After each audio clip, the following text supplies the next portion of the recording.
साथियों नमस्कार। आज का वीडियो का मुख्य विषय है वास्तु परीक्षण या वास्तु भूमि का शुभाशुभ विचार।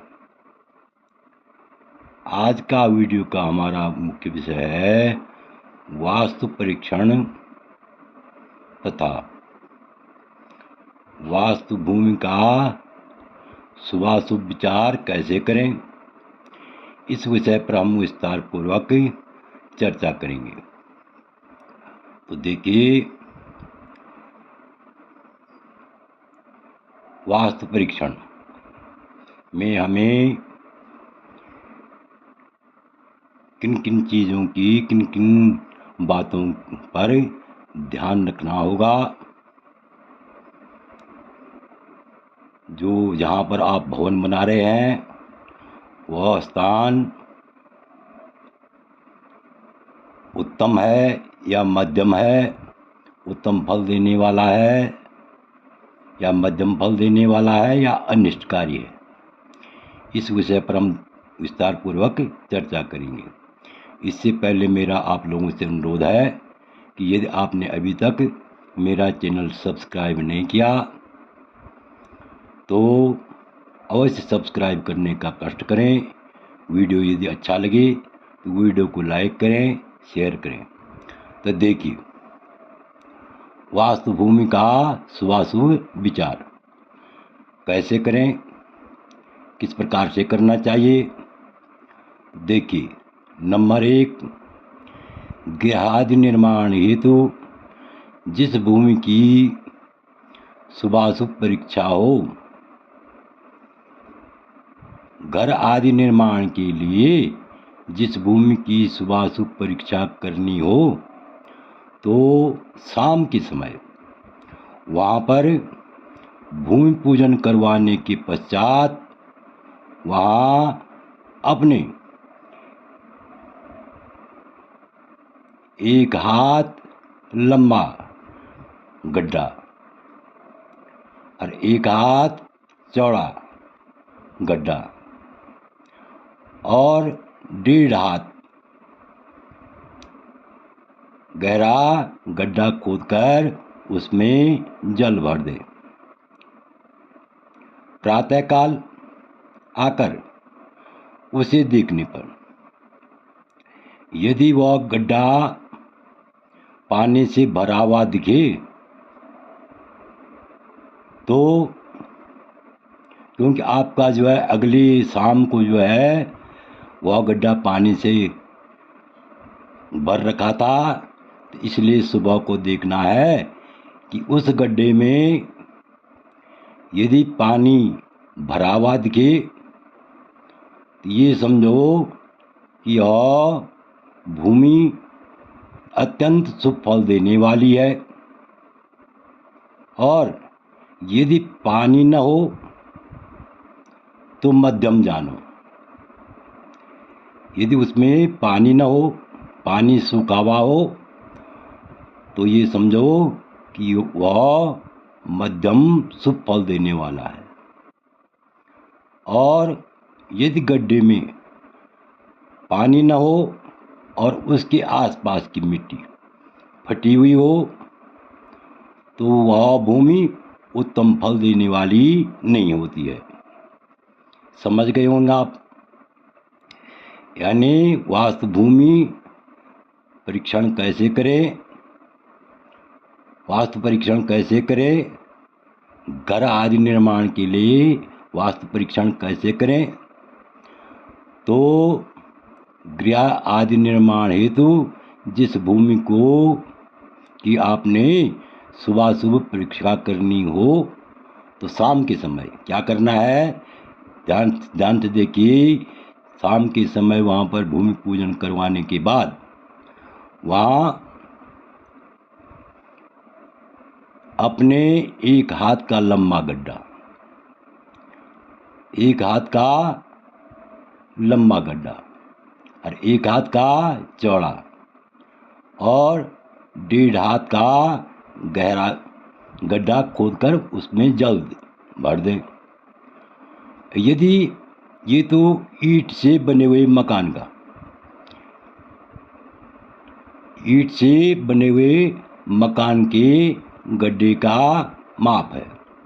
लेकिन यदि पत्थर का मकान बन रहा हो, कितनी जगह पत्थर के मकान बनते हैं, तो उसके अनुसार आप जो है, क्योंकि उसकी तो एक हाथ तो दीवार होती है पत्थर के मकान की, तो इसलिए जो है नींव और चौड़ी हो जाएगी। तो इसके लिए क्या करना चाहिए कि वर्गाकार गड्ढा बनाना चाहिए, और जब तक पक्की मिट्टी न निकले तब तक उसको खोदना चाहिए।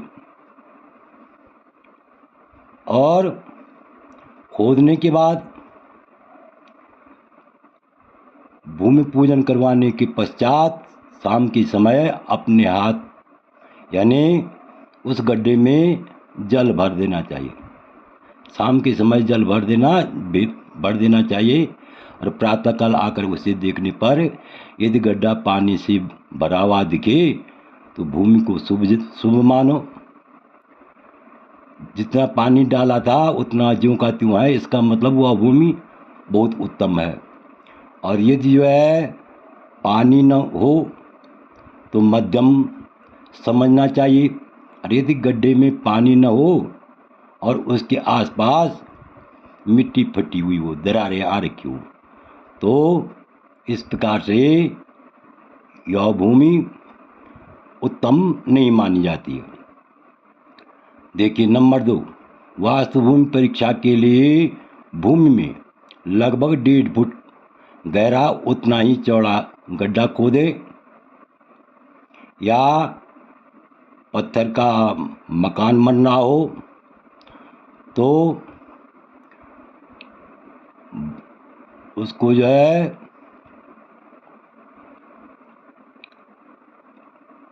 बराबर लंबाई चौड़ाई बराबर करके, और उसमें जो है गहराई तब तक खोदते रहे जब तक जो है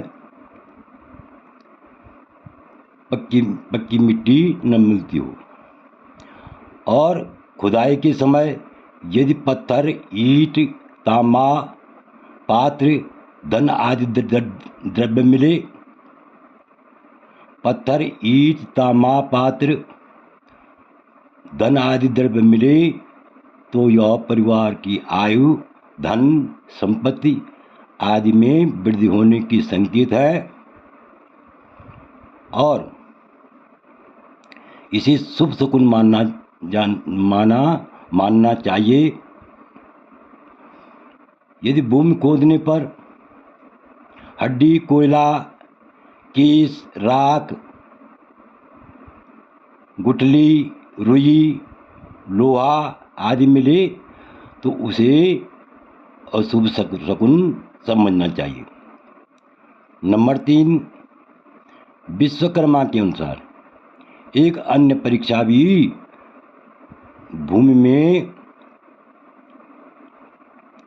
कर सकते हैं। तो विश्वकर्मा के अनुसार एक अन्य परीक्षा भूमि में उत्तर की दिशा की ओर, जहाँ पर आपका भवन बन रहा हो, मकान बन रहा हो, उसके उत्तर की दिशा की ओर एक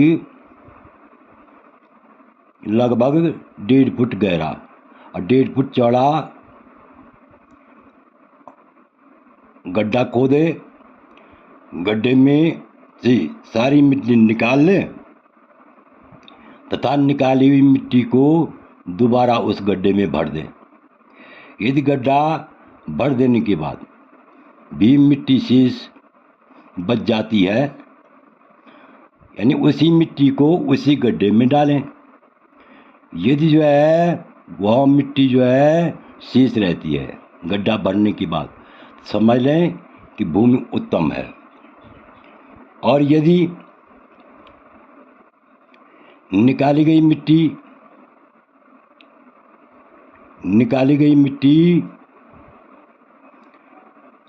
इससे यह समझना चाहिए, यदि जो है गड्ढा भरने के बाद शेष नहीं बचती है, जो निकाली हुई मिट्टी है उसको बढ़ते हैं और वह शेष नहीं बचती है, तो ये उसको उस भूमि को मध्यम समझना चाहिए।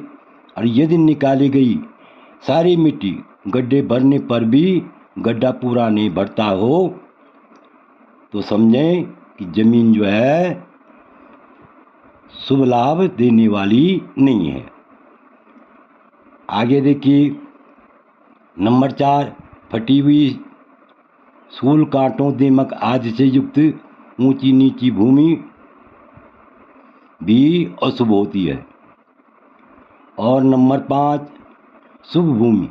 शुभ भूमि की पहचान है, शुभ भूमि जो है चिकनी गीली उपजाऊ मिट्टी अथवा घास पुष्पलताओं फूलों आदि से सुगंधित एवं समतल भूमि गृह स्वामी एवं उसके परिवार के लिए सुख संपत्ति में वृद्धिकारक होती है।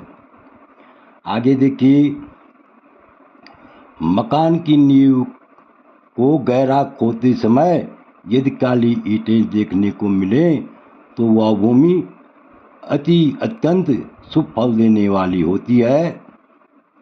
और कोयला राख आदि निकले तो मकान बनवाने पर रोग आदि की वृद्धि होती है।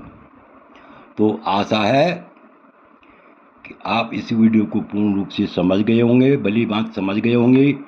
यदि आपको यह वीडियो अच्छा लगे तो मेरे चैनल को अवश्य सब्सक्राइब करें, लाइक करें, शेयर करें। वीडियो देखने के लिए बहुत बहुत धन्यवाद।